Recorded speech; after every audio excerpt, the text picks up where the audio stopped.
VR, virtual reality for legal simulations to supersize and grow your business. Sharon Horne-Ellstrom here. I'm working with a couple of law firms, and we're exploring newer technology that hasn't necessarily been used in the legal profession, but is moving into that arena. And sometimes we want to be the first to adopt new technologies because it gives us an distinct competitive advantage. Virtual reality is one of those technologies. Virtual reality, artificial intelligence, augmented reality. They've been around for a few years now. They've proven technologies. There's platforms to tap into to more economically use the technology these days. And we're really only limited by our imaginations. Virtual reality came from the gaming world and from entertainment, but now it's breached the confines of those industries and is leaking out. It's not leaking out, it's being brought out by smart marketers and smart practitioners and smart engineers to different industries, and the legal profession and professional services are no different.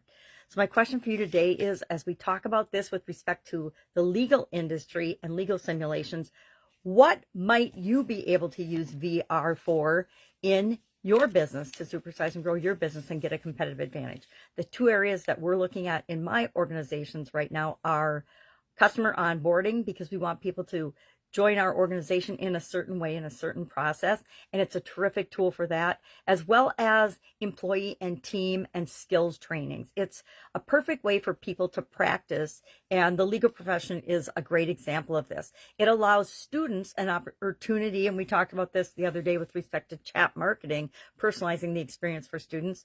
Well, when it comes to legal, both legal inside legal firms as well as legal education facilities, it allows them to actually practice in three-dimensional. I think of Star Trek whenever I talk about virtual reality, when they went into the I can't remember the name of the room, but they had a room where they'd go in and they would practice different simulations. Same kind of thing, but now not just for entertainment purposes, for actual practical practice of our skills and abilities. Law students can be faced with different scenarios that are unlikely, but it's a great way to test people and their skills and their knowledge and their learning thus far. It's by putting them in actual situations where they feel like they're in a real courtroom. They can practice their opening statements. They can practice their arguments. They can practice all of the other things that lawyers do in the courtroom. They can practice emergency processes and emergency filings, things like that, that you don't want the first time you do that to be out in the real world,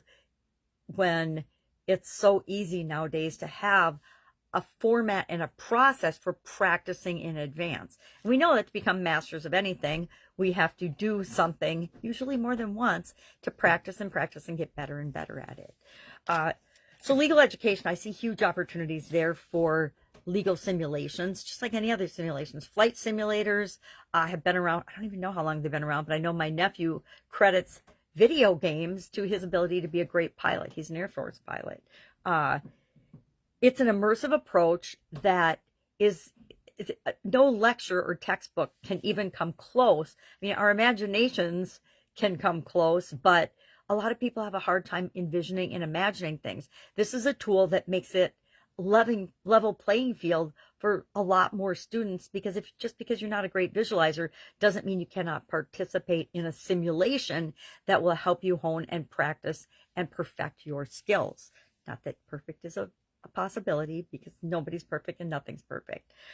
It gives students and professionals in organizations an opportunity to practice on high stakes cases, on emergency legal responses, on intricate cases that it lets them really tap into their abilities and their knowledge and their wisdom in terms of how to deal with them.